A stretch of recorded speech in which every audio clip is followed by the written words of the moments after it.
कहानी को पूरा समझने के लिए कहानी के पिछले दोनों भागों को ज़रूर देखें। उसका लिंक मैं आप लोगों को डिस्क्रिप्शन बॉक्स में दे दूंगी और साथ में कमेंट बॉक्स में पिन भी कर दूंगी, तो आप वहां से भी जाकर देख सकते हैं। सिया को अचानक उल्टी जैसा महसूस होते ही वो जल्दी से वॉशरूम की तरफ चली गई थी। सम्राट भी बिना एक पल रुके उसके पीछे चला आया।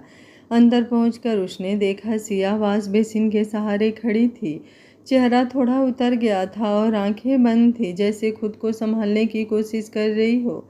सम्राट के चेहरे की सारी सहजता एक पल में गायब हो गई। वो तुरंत उसके पास गया, उसके बाल पीछे किए और बहुत धीरे से उसके कंधे पर हाथ रखते हुए बोला, सिया क्या हुआ, ठीक हो तुम?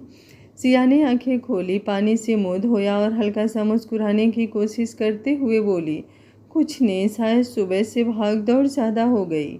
लेकिन सम्राट उसे देख रहा था। पिछले कुछ दिनों से उसने नोटिस किया था, कभी अचानक थक जाना, कभी खाना छोड़ देना, कभी बिना वजह चुप हो जाना।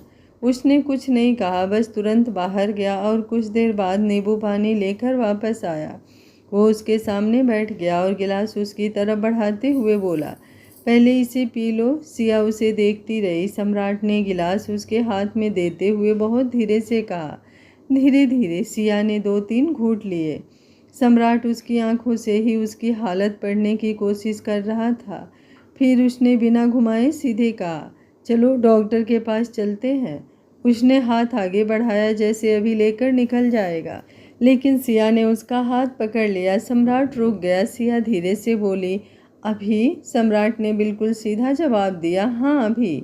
सिया कुछ सेकंड उसे देखती रही, फिर हल्के से मुस्कुराकर बोली, मामू, मामी, माँ और माँ आने वाले हैं, इतने दिनों बाद आ रहे हैं, ऐसे में हम अस्पताल चले जाएंगे तो अच्छा नहीं लगेगा। मेरी तबीयत इतनी भी खराब नहीं है, थोड़ी देर बाद चलते हैं ना? सम्राट ने तुरंत कहा। मामी, माँ, मामू और माँ मेरे लिए बहुत ज़रूरी हैं, लेकिन तुमसे ज़्यादा ज़रूरी कुछ नहीं है। उन्हें अगर पता चले कि तुम्हारी तबीयत ठीक नहीं है तो उन्हें बुरा नहीं लगेगा, उल्टा डांटेंगे मुझे। सिया उसके चेहरे को देखती रही। उसके चेहरे पर जो चिंता थी वो बनावटी नहीं थी। वो थोड़ा उसके करीब आई और धीरे से बोली, फिर भी मेरे लिए मान जाइए ना, मैं ठीक हूँ, बस थोड़ी देर, उनके आने के बाद चलते हैं। सम्राट कुछ सेकंड चुप रहा, फिर उसने लंबी सांस ली, उसके माथे पर हल्का सा चुम्बन रखा और बोला, ठीक है, लेकिन एक शर्त। सिया ने पूछा, क्या?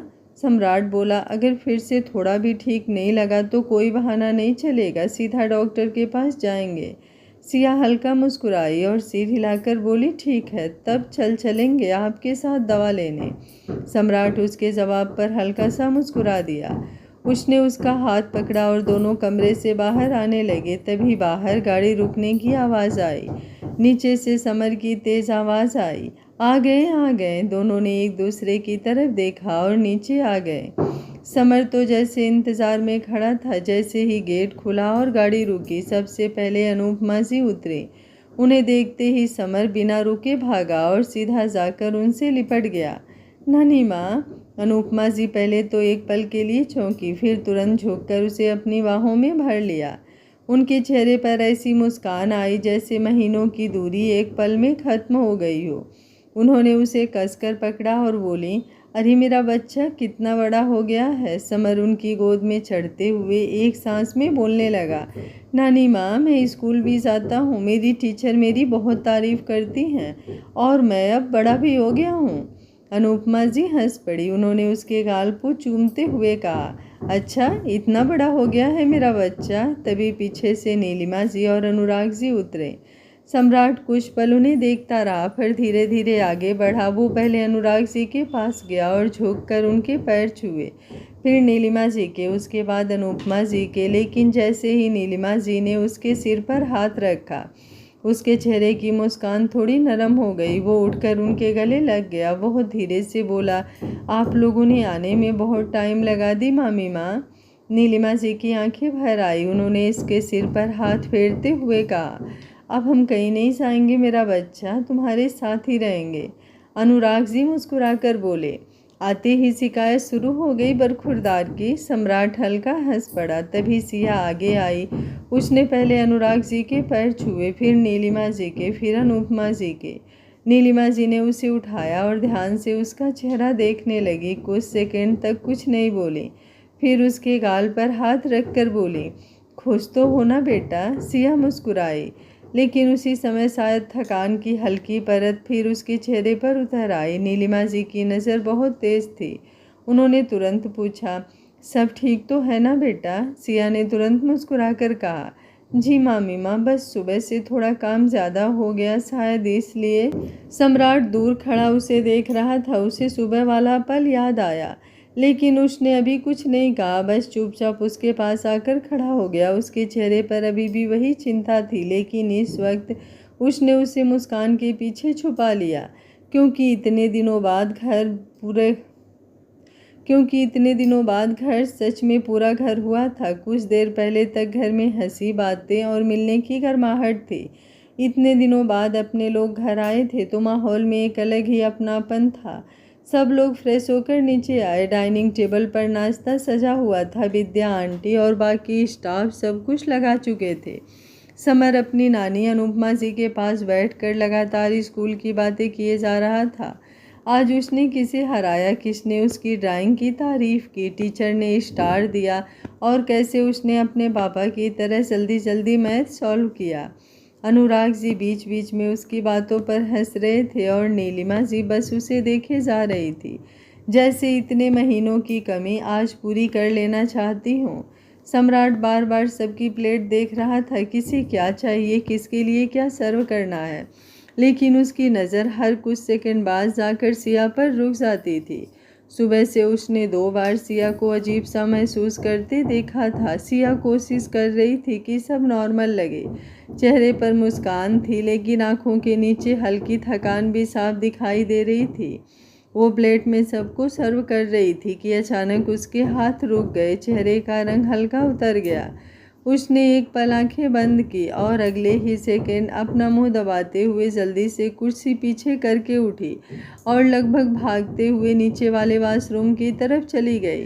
सम्राट एक सेकंड भी नहीं रुका, कुर्सी पीछे करके तुरंत उसके पीछे गया। ये सब इतना अचानक हुआ कि नीलिमा जी और अनुपमा जी ने भी एक दूसरे को देखा और फिर दोनों भी धीरे से उसके पीछे चली गईं।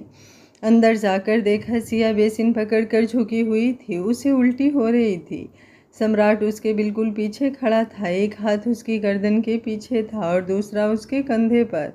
उसके चेहरे पर घबराहट साफ दिख रही थी। जैसे ही सिया थोड़ी संभली, उसने तुरंत ग्लास में पानी भरा और उसके होठों तक लाकर बोला, धीरे से, आराम से, जल्दी मत करो। सिया ने थोड़ा पानी पिया। सम्राट ने अपने हाथ से उसके होठों के किनारे साफ किए और उसके चेहरे को देखकर धीरे से बोला, बस अब एक शब्द नहीं, हम हॉस्पिटल जा रहे हैं। सुबह से देख रहा हूँ तुम ठीक नहीं हो। सिया हल्का सा सिर हिलाकर बोली, मैं ठीक हूँ सच। सम्राट ने उसके माथे पर हाथ रखकर कहा, नहीं, तुम ठीक नहीं हो और मुझे ये बिल्कुल अच्छा नहीं लगता कि तुम कुछ छुपाओ। तुम जानती हो ना, तुम्हें कुछ भी हो तो सबसे पहले मुझे बताना है। तभी दरवाजे पर खड़ी अनुपमा जी और नीलिमा जी की नज़र उन दोनों पर पड़ी। दोनों कुछ सेकंड तक वहीं खड़ी रह गई। उनके सामने कोई बड़ा दृश्य नहीं था, बस एक आदमी अपनी पत्नी के चेहरे से पानी पोंछ रहा था, लेकिन उस छोटे से दृश्य में इतना अपनापन था कि दोनों की आंखें खुद ही भर गईं। अनुपमा जी ने मन ही मन दोनों की नज़र उतारी। नीलिमा जी ने धीमे से आंखें पोंछ ली। इतने सालों बाद उन्होंने सम्राट को किसी के लिए इस तरह घबराते देखा था। सम्राट फिर बोला, मैं तुमसे कितनी बार बोल चुका हूँ, अच्छा नहीं लगे तो बताना, इतनी जिद क्यों करती हो तुम? सिया ने उसका हाथ पकड़ लिया और धीरे से बोली, सॉरी। सम्राट ने उसकी तरफ देखा और उसके बाल कान के पीछे करते हुए बोला, तुम्हारे अंदर मेरी जान बसती है, फिर भी इतनी लापरवाही क्यों? तभी अनुपमा जी आगे आई। उन्होंने बहुत शांत आवाज़ में कहा, बेटा 1 मिनट के लिए बाहर जाओगे? हम ज़रा अपनी बेटी से बात कर लें। सम्राट ने पहले सिया की तरफ देखा, जैसे पूछ रहा हो ठीक हो। सिया ने हल्का सा सर हाँ में हिला दिया। सम्राट बाहर चला गया, लेकिन दरवाजे से ज़्यादा दूर नहीं गया। अनुपमा जी धीरे से सिया के पास आई, उसके चेहरे को दोनों हथेलियों में लिया, बहुत गौर से उसे देखा, फिर उसके माथे से बाल हटाकर पूछा, बेटा कुछ बताना है? सिया ने उन्हें देखा, उसकी आंखों में हल्की उलझन थी। धीरे से बोली, माँ, आजकल खाने का मन ही नहीं करता। कितना भी अच्छा खाना हो, थोड़ा खाती हूँ तो अजीब लगने लगता है। जल्दी थक भी जाती हूँ और कोई भी चीज़ हो, स्मेल बहुत अजीब करती है। नीलिमा जी और अनुपमा जी ने एक दूसरे को देखा। फिर अनुपमा जी ने बहुत धीरे से पूछा, एक बात बताओ, तुम्हारा पीरियड टाइम पर आया था? सिया पहले तो कुछ सेकंड सोचती रही, फिर उसके चेहरे का भाव बदल गया। आंखें धीरे धीरे बड़ी हुई, जैसे वो गिनती करने लगी। फिर अचानक बोली, माँ, और वहीं रुक गई। अनुपमा जी ने उसका हाथ पकड़ लिया। सिया ने धीरे से कहा, मेरा मेरा डेट 10 तारीख को था। वो रुक गई, फिर जैसे दिमाग में कुछ क्लिक हुआ। और अगले 10 को 2 महीने हो जाएंगे माँ। उसकी आंखें खुद ही फैल गई। मुझे मुझे ध्यान ही नहीं रहा। कमरे में कुछ सेकंड की चुप्पी छा गई। नीलिमा जी की आंखें भर आई। अनुपमा जी के चेहरे पर बहुत हल्की मुस्कान आई। उन्होंने उसके माथे को चूम लिया और बोली, बेटा, अभी कुछ सोचो मत, लेकिन अगर हम जो सोच रहे हैं वो सच हुआ तो भगवान तुम्हारी झोली फिर से खुशियों से भरने वाले हैं। सिया वहीं खड़ी रह गई। उसके हाथ अपने आप पेट के पास आ गए, जैसे पहली बार उस संभावना को महसूस किया हो। नीलिमा जी उसके सिर पर हाथ फेरते हुए बोली, पहले डॉक्टर से कंफर्म कर लो बेटा, फिर बाकी बातें। तभी बाहर बेचैन खड़ा सम्राट अंदर आया। उसने आते ही पूछा, क्या हुआ, सब ठीक है? अनुपमा जी मुस्कुराई और बोली, अभी कुछ नहीं, लेकिन डॉक्टर को दिखाना ज़रूरी है बेटा। सम्राट ने तुरंत बिना एक सेकंड गंवाए कहा, ठीक है, अभी चलते हैं। उसने सिया की तरफ हाथ बढ़ाया। सिया ने उसकी तरफ देखा। उसकी आंखों में हल्की घबराहट थी, हल्की उम्मीद और बहुत सारी अनकही बातें। उसने चुपचाप अपना हाथ सम्राट के हाथ में रख दिया। सम्राट ने उसकी उंगलियां थाम ली, जैसे कह रहा हो, जो भी होगा साथ में होगा। फिर वो धीरे से बोला, चलो जान, डॉक्टर से मिल लेते हैं। और दोनों साथ बाहर निकल गए, जबकि पीछे खड़ी दोनों माँओं की आंखों में दुआएं थी और दिल में एक छोटी सी उम्मीद। शायद इस घर में फिर एक नई हंसी आने वाली थी। अस्पताल के कमरे में हल्की सी ठंडी खुशबू फैली हुई थी। बाहर लोग अपनी अपनी बारी का इंतजार कर रहे थे और अंदर सम्राट और सिया एक साथ बैठे थे। सिया की उंगलियां अपनी साड़ी के पल्लू को बार बार मोड़ रही थीं और सम्राट उसकी हर छोटी हरकत को ऐसे देख रहा था जैसे उसकी सांसें भी अब सिया के चेहरे से जुड़ गई हों। डॉक्टर ने कुछ शुरुआती सवाल पूछे। सिया ने हल्की झिझक के साथ जवाब दिए। कमजोरी, खाने का मन ना करना, बार बार उम्मीद जैसा महसूस होना, जल्दी थक जाना। डॉक्टर ने कुछ नोट किया और फिर मुस्कुराते हुए बोली, सिम्टम्स तो काफ़ी हद तक प्रेगनेंसी की तरफ इशारा कर रहे हैं, लेकिन कंफर्म करने के लिए कुछ टेस्ट ज़रूरी होंगे। सम्राट की आंखें एक सेकंड के लिए सिया पर जाकर रुक गई। उसने कुछ नहीं कहा, बस धीरे से उसका हाथ पकड़ लिया। सिया ने उसकी तरफ देखा। उन दोनों की आंखों में एक साथ डर भी था, उम्मीद भी, और एक अजीब सी धड़कन भी, जो शायद दोनों के बीच बिना बोले चल रही थी। थोड़ी देर बाद टेस्ट हुए, इंतज़ार शुरू हुआ। वो 20-25 मिनट जैसे समय नहीं थे, जैसे पूरी ज़िंदगी वहीं रुक गई हो।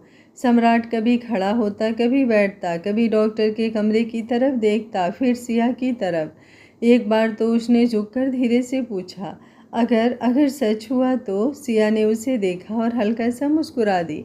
तो फिर आप संभाल लेंगे ना? सम्राट उसकी बात सुनकर कुछ सेकंड उसे देखता रह गया। उसके बाद उसने बहुत धीरे से जवाब दिया, पहली बार तुम्हें और समर को पाया था, तब लगा था ज़िंदगी ने मुझे वापस जीना सिखाया है। अगर आज आज सच में, उसकी आवाज़ भर आ गई, तो इस बार मैं एक भी पल मिस नहीं करूँगा। तभी डॉक्टर रिपोर्ट लेकर वापस आए। दोनों एकदम सीधे बैठ गए। डॉक्टर ने रिपोर्ट देखी, फिर उनकी तरफ देखा और मुस्कुरा दी। Congratulations Mr Malhotra and Mrs Malhotra, आप लोग पेरेंट्स बनने वाले हैं। कुछ सेकंड तक जैसे आवाज़ आई ही नहीं। सम्राट डॉक्टर को देखता रह गया, फिर रिपोर्ट को, फिर सिया को। उसकी आंखें फैल गई। उसके चेहरे पर पहले यकीन नहीं आया, फिर धीरे धीरे मुस्कान आई। फिर वो मुस्कान इतनी बड़ी हो गई जैसे कोई बच्चा अपनी सबसे पसंदीदा चीज़ पा गया हो। अगले ही पल वो खुद को रोक नहीं पाया। उसने दोनों हाथों से सिया का चेहरा पकड़कर उसके गालों को चूम लिया और उसे अपने सीने से लगा लिया। उसकी आंखें भर चुकी थी। जान, सच में? उसकी आवाज़ कांप रही थी। सिया खुद रो पड़ी। उसने बस सर हिला दिया। सम्राट जैसे खुशी में ये भूल गया कि वो अस्पताल में है। डॉक्टर हल्के से हंस दे। तब उसे एहसास हुआ। वो तुरंत पीछे हट गया और थोड़ा सेबते हुए बोला, वो सॉरी डॉक्टर। डॉक्टर मुस्कुराए। इट्स ओके मिस्टर मल्होत्रा, पहली बार पेरेंट्स बनने की खुशी अलग होती है। सम्राट तुरंत मुस्कुराया और सिर हिलाकर बोला, नो डॉक्टर, मैं पहले से ही एक बेटे का पिता हूँ। समर मेरा बेटा है। लेकिन उसने सिया की तरफ देखकर उसका हाथ पकड़ लिया। ये हमारा दूसरा बेबी है और मैं चाहता हूँ मुझे इस बार एक प्यारी सी बेटी मिले, मेरी प्रिंसेस। डॉक्टर हंस पड़ी। ये तो ऊपर वाले के हाथ में होता है मिस्टर मल्होत्रा, बस दुआ कीजिए बच्चा स्वस्थ हो, खुश रहे। बाकी बेटा बेटी दोनों बराबर हैं। सम्राट ने तुरंत सिर हिलाया। बिल्कुल डॉक्टर, बस मैं उससे कहूँगा इस बार मुझे एक छोटी सी प्रिंसेस भेज दे। सिया उसकी तरफ देखने लगी। उसकी आंखों में फिर से आंसू आ गए। सम्राट ने देखा तो तुरंत उसका हाथ पकड़ लिया। अरे फिर रो रही हो? सिया हंसते हुए भी रो पड़े। आपको बेटी चाहिए? सम्राट उसकी आंखों में देखते हुए बोला, मुझे तुम्हारी तरह बेटी चाहिए। तुम्हारी आंखें, तुम्हारी आदतें, तुम्हारी मुस्कान, जो मेरे पीछे घूमे और बोले पापा। वो खुद हंस पड़ा। तुम्हारी परछाई होनी चाहिए मेरी बेटी। सिया की आंखों से आंसू निकल गए। उसने धीरे से पूछा, अगर बेटा हुआ तो? सम्राट तुरंत बोला, बिल्कुल नहीं, इस बार बेटी ही होगी। लेकिन एक बात याद रखना, चाहे बेटा हो या बेटी, इस बार मैं एक भी पल मिस नहीं करूँगा। पहली धड़कन, पहली मुस्कान, पहला कदम, सब। उसने बहुत प्यार से उसका माथा चूम लिया। डॉक्टर ने कुछ दवाइयाँ लिखी और समझाया कि शुरुआत के महीने हैं, इसलिए आराम ज़रूरी है। खाना समय पर खाना होगा और ज़्यादा स्ट्रेस नहीं लेना है। सम्राट पूरी गंभीरता से हर बात सुन रहा था, जैसे कोई बहुत बड़ा बिजनेसमैन प्रोजेक्ट समझ रहा हो। डॉक्टर ने मजाक में कहा, लगता है प्रेगनेंसी इनकी नहीं आपकी है। सम्राट मुस्कुराया और बोला, इनको कुछ हुआ तो सांस मेरी अटकती है डॉक्टर। डॉक्टर फिर मुस्कुरा दिए।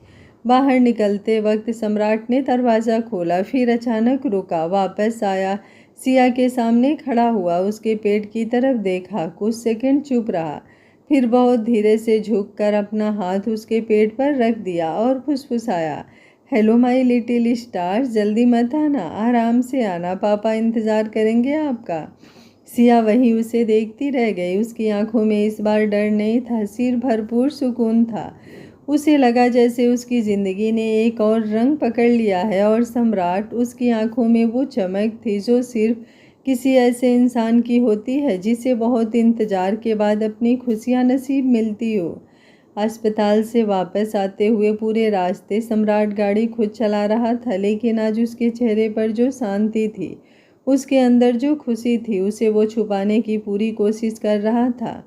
बार बार उसकी नज़र सिया पर जा रही थी। सिया भी खिड़की के बाहर देख रही थी, लेकिन उसके होठों पर रुक रुक कर मुस्कान आ जा रही थी। दोनों के बीच कोई बात नहीं हो रही थी, फिर भी जैसे बहुत कुछ कहा जा चुका था। एक बार सम्राट ने धीरे से उसका हाथ पकड़ लिया। सिया ने उसकी तरफ देखा तो वो बिना कुछ बोले बस मुस्कुरा दी, जैसे कह रहा हो, थोड़ा साथ दो, घर पहुंचकर सब कुछ छेड़ते हैं। सिया उसकी आंखों में वो चमक पड़ गई और हल्का सा मुस्कुरा कर वापस बाहर देखने लगी। कुछ देर बाद गाड़ी घर के बाहर आकर रुकी। अंदर सुबह से ही सब लोग उनके इंतज़ार में थे। जैसे ही डोरबेल बजी, सबसे पहले अनुपमा जी लगभग जल्दी जल्दी कदमों से दरवाजे तक पहुंची। उनके पीछे नीलिमा जी भी आ गईं। दरवाज़ा खुलते ही उन्होंने सामने सम्राट और सिया को देखा। दोनों जानबूझकर थोड़ा शांत चेहरे के साथ अंदर आए। सिया भी नज़रें झुकाकर चल रही थी और सम्राट का चेहरा भी ज़रूरत से ज़्यादा गंभीर था। दोनों को देखकर अनुपमा जी और नीलिमा जी एक पल को एक दूसरे की तरफ देखने लगी। उनके चेहरे पर चिंता उतर आई। नीलिमा जी धीरे धीरे आगे बढ़ी। उन्होंने सिया के चेहरे को ध्यान से देखा, फिर बहुत प्यार से उसके गाल पर हाथ रखकर बोली, क्या हुआ बेटा? डॉक्टर ने क्या बोला? तुम लोग ऐसे चुप क्यों हो? सिया ने कुछ नहीं कहा, बस नज़रें नीचे कर ली। अब अनुपमा जी की बेचैनी बढ़ गई। उन्होंने तुरंत पूछा, बेटा सब ठीक तो है ना? कुछ दिक्कत है क्या? खाना नहीं खा पा रही थी ना तुम? क्या कहा डॉक्टर ने? सम्राट ने लंबी सांस ली और बिल्कुल सीधे चेहरे से बोला, डॉक्टर ने कहा है बहुत ध्यान रखना पड़ेगा। दोनों के चेहरे एकदम बदल गए। सम्राट आगे बोला, समय पर खाना, न्यूट्रिशन, कोई लापरवाही नहीं, बहुत ज़्यादा केयर चाहिए। नीलिमा जी का चेहरा उतर गया। उन्होंने तुरंत पूछा, सीधे सीधे बोलो ना बेटा, मेरी बच्ची को क्या हुआ है? अनुपमा जी की उंगलियां बेचैनी में एक दूसरे में फंस गई। सम्राट अब भी सीरियस बना रहा। और डॉक्टर ने कहा है अगले 9 महीने तक बिल्कुल ध्यान रखना पड़ेगा। दोनों एक सेकंड के लिए चुप रह गई। नीलिमा जी की धड़कन जैसे सच में रुक गई। वो तुरंत सिया के दोनों कंधे पकड़कर बोली, सिया बेटा, कोई बीमारी है क्या? क्या हुआ है? तुम लोग इतने डरे हुए क्यों हो? सम्राट अब और नहीं रोक पाया खुद को। उसके चेहरे पर मुस्कान आ गई। वो धीरे से बोला, मैंने डॉक्टर से कहा भी, इसकी 2 माएँ हैं, इतना ध्यान रखेंगे तो कोई प्रॉब्लम कैसे होगी? आखिर आप दोनों को भी तो दादी और नानी बनने का सौभाग्य मिलने वाला है। कुछ सेकंड पूरे घर में सन्नाटा रहा। फिर जैसे ही शब्द धीरे धीरे सबके दिमाग तक पहुँचे, नीलिमा जी की आंखें फैल गईं। उन्होंने पहले सम्राट को देखा, फिर सिया को, फिर वापस सम्राट को। क्या? सम्राट मुस्कुराया और सिर हिला दिया। अगले ही पल नीलिमा जी ने उसके कान पकड़ लिए। सम्राट, तू अपनी मामी माँ के साथ ही मजाक कर रहे थे? मेरी तो जान ही निकल गई थी। उनकी आंखों में आंसू आ चुके थे, लेकिन चेहरे पर ऐसी खुशी थी जैसे उन्हें अपनी दुनिया वापस मिल गई हो। उन्होंने उसे हल्का सा खींचकर गले लगा लिया। सीधे सीधे नहीं बता सकता था कि मैं फिर से दादी बनने वाली हूँ? सम्राट हंस पड़ा। तभी नीलिमा जी तुरंत सिया की तरफ मुड़ी। दोनों हाथों से उसका चेहरा पकड़ लिया, उसकी आंखों में देखा, फिर उसके माथे को चूम लिया। मेरी बच्ची माँ बनने वाली है? उनकी आवाज़ भर्रा गई। सिया की आंखें भी नम हो गई। अनुपमा जी इतनी देर से बस उन्हें देख रही थी। अब वो धीरे से आगे आई। उन्होंने सिया के सिर पर हाथ रखा और कुछ सेकंड कुछ बोल ही नहीं पाई। उनकी आंखों से आंसू निकल आए। उन्होंने बस सिया को अपनी बाहों में भर लिया। भगवान, मेरी बच्ची की झोली खुशियों से भर देना। बहुत दुख सहा है इसने। फिर पीछे हटकर उसके गालों को सहलाया और बोली, अब समझ आया चेहरे पर वो नूर क्यों था। सम्राट वहीं खड़ा उन्हें देख रहा था। अनुपमा सी उसकी तरफ बढ़ी, उसके सिर पर हाथ रखकर बोली, बहुत खुश हूँ बेटा, तुम सच में बदल गए हो। पहले दर्द तुम छुपाते थे, आज खुशियाँ बांटना सीख गए। नीलिमा जी फिर उसके पास आई और उसका चेहरा अपने दोनों हाथों में लेकर बोली, बहुत खुश हूँ मेरा बच्चा शरारत करना सीख गया, मुस्कुराना सीख गया, जीना सीख गया है। ऐसे ही रहना हमेशा। तुम्हारी ज़िंदगी में अब दुख वापस आने की हिम्मत भी ना करे। सम्राट हल्का सा मुस्कुराया, लेकिन उसकी आंखें भी भर गई थी। उसने धीरे से उनका हाथ पकड़ लिया। मामी माँ, मैं बहुत डर गया था, मुझे लगा कहीं फिर। नीलिमा जी ने तुरंत उसके होठों पर उंगली रख दी। कुछ नहीं होगा, इस बार हम सब हैं ना। अनुपमा जी भी पास आ गई। अब मेरी बेटी कुछ नहीं करेगी, खाना समय से खाएगी, आराम करेगी, और अगर नहीं मानी तो पहले मैं डांटूंगी। सिया हंस दी। तभी पीछे से समर भागता हुआ आया। क्या हुआ? सब लोग रो क्यों रहे हो? सबने एक दूसरे को देखा और हंस पड़े। सम्राट झुककर उसे गोद में उठा लिया। उसके बाल बिगाड़ते हुए बोला, कुछ नहीं, बस भगवान ने हमारे घर एक और छोटा सा सरप्राइज़ भेजने का फैसला किया है। समर पहले कुछ नहीं समझा, फिर बोला, मतलब मुझे खेलने के लिए कोई मिलने वाला है? सबकी हंसी निकल गई। नीलिमा जी ने उसे गोद में लेकर कहा, हाँ मेरे बच्चे, शायद। समर खुशी से ताली बजाने लगा। और उस दिन उस घर में कोई बड़ी पार्टी नहीं हुई, कोई शोर नहीं हुआ, लेकिन फिर भी वो दिन उन सब की ज़िंदगी के सबसे खूबसूरत दिनों में शामिल हो गया। क्योंकि उस दिन सिर्फ एक नई खबर नहीं आई थी, उस दिन उस घर ने फिर से आने वाली छोटी सी धड़कन की आहट सुन ली। रात का समय था। पूरे घर में एक अजीब सी नरम खुशी फैली हुई थी। नई खबर ने जैसे हर चेहरे पर चमक ला दी थी। लेकिन सबसे ज़्यादा बदलाव अनुपमा जी और नीलिमा जी में दिख रहा था। ऐसा लग रहा था जैसे दोनों ने उसी पल तय कर लिया हो कि अब सिया को सिर्फ प्यार नहीं, पूरा पहरा मिलने वाला है। शाम की चाय के बाद सिया को हल्की सी भूख लगी तो विद्या आंटी ने उसके लिए थोड़ा हल्का नाश्ता बनवाया गया। सिया ने आराम से थोड़ा सा खाया और सोचा, बस अब रात को थोड़ा डिनर करूंगी। लेकिन ये तो शुरुआत थी। मुश्किल से 1 घंटा बीता होगा कि नीलिमा जी खुद एक बड़ी प्लेट में कटे हुए फल लेकर उसके सामने आ गई। सेब, अनार, केला, सब कुछ सजा हुआ। सिया ने उन्हें देखा और बोली, मम्मी माँ, अभी तो मैंने खाया है। नीलिमा जी बिल्कुल शांत होकर उसके पास बैठ गईं और बोली, ये खाना नहीं है बेटा, ये तो फ्रूट्स है। सिया ने आंखें झपकाई। उसे लगा शायद ये तर्क वही समझा सकती है। वो धीरे धीरे खाने लगी। बीच में सम्राट वहाँ आया तो उसने सिया की तरफ देखकर मुस्कुराते हुए पूछा, इतनी सी प्लेट देखकर ही ऐसे क्यों मुंह बना रही हो? सिया ने बस उसे घूर दिया, जैसे बोल रही है, हंस लो, तुम्हारी बारी भी आएगी। किसी तरह फल खत्म हुआ। सिया ने राहत की सांस ली, लेकिन उसकी ये राहत ज़्यादा देर नहीं चली। करीब 1 घंटे बाद अनुपमा जी अपने हाथ में कटोरी लेकर आ गई। गर्मा गर्म मखाने की हल्की मीठी खीर। उन्होंने प्यार से कहा, बस थोड़ा सा दूध भी हो जाएगा और मखाना भी अच्छा होता है। सिया ने कटोरी देखी, फिर अनुपमा जी को, फिर छत को, जैसे ऊपर वालों से पूछ रही होगी, आज मेरे साथ ही क्यों? लेकिन दोनों की खुशी देखकर उसने मना भी नहीं किया। धीरे धीरे वो भी खा ली। उसे पूरा भरोसा था कि बस अब रात तक कोई कुछ नहीं देगा। लेकिन असली कहानी तो डिनर पर शुरू हुई। रात को सब साथ बैठकर खाने लगे। इस बार सिया ने बहुत समझदारी दिखाते हुए खुद अपनी प्लेट लगा ली। उसमें एक चपाती रखी और 1 चम्मच चावल। वो पूरी तैयारी से बैठी थी कि आज कोई उसकी प्लेट नहीं छुएगा। लेकिन जैसे ही उसने पहला कौर लिया, नीलिमा जी ने उसकी प्लेट की तरफ देखा और बोली, बस इतना? अनुपमा जी ने भी तुरंत देखा और बोली, तूने तो कुछ लिया ही नहीं।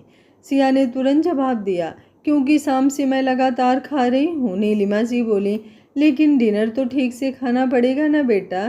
सिया ने हंसते हुए लेकिन थोड़ा परेशान होकर कहा, मम्मी माँ, पहले स्नैक्स, फिर फ्रूट्स, फिर मखाने की खीर, अब डिनर। मैं इंसान हूँ, कोई मशीन नहीं जो आप लोग मेरे पेट में भरते ही जा रहे हो।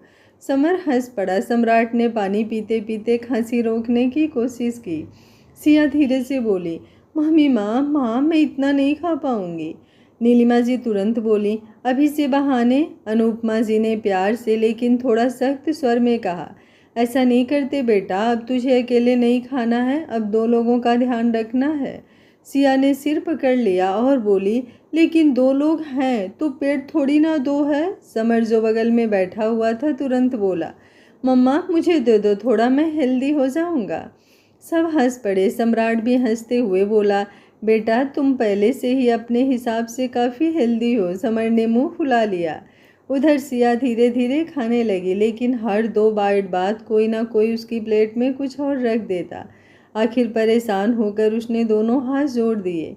बस प्लीज़, मैं मोटू होकर उठ नहीं पाऊंगी। अनुपमा जी हल्का सा डांटते हुए बोली, तू खाएगी जब तू हेल्दी रहेगी, तभी तो बच्चा भी हेल्दी रहेगा। नीलिमा जी ने उसके बाल पीछे करते हुए कहा, इतने सालों बाद भगवान ने घर में खुशखबरी भेजी है, अब कोई लापरवाही नहीं होगी। सिया उन्हें देखती रही। पता नहीं क्यों उसके अंदर कुछ नरम सा टूट कर जुड़ रहा था। कभी उसने नहीं सोचा था कि कोई उसे इस तरह खाना खिलाने पर अड़ जाएगा। उसने चुपचाप खाना खाना शुरू कर दिया। सम्राट सामने बैठा उसे देख रहा था। उसकी आंखों में मुस्कान थी और बहुत गहरा सुकून भी। डिनर खत्म होने के बाद थोड़ी देर बाद सब बैठे बातें करते रहे। फिर अनुपमा जी ने सिया को लगभग आदेश देते हुए कहा, आप सीधा ऊपर जाओ, आराम करो। सम्राट भी उसके साथ उठ गया। दोनों धीरे धीरे कमरे की तरफ बढ़े। सिया ने दरवाज़ा खोला और अगले ही पल उसके कदम वहीं रुक गए। कमरे में एक नया सरप्राइज जो उसका इंतज़ार कर रहा था, जिसे देखकर वो पूरी तरह चौंक गई। आज का पार्ट आप लोगों को कैसा लगा? कमेंट बॉक्स में अपनी राय ज़रूर दीजिएगा। कहानी अच्छी लग रही हो तो वीडियो को लाइक, शेयर एंड चैनल को सब्सक्राइब कर लीजिएगा। Thank you for watching. मिलते हैं कहानी के अगले भाग में। तब तक स्वस्थ रहिए, मस्त रहिए, अपना ख्याल रखते रहिए।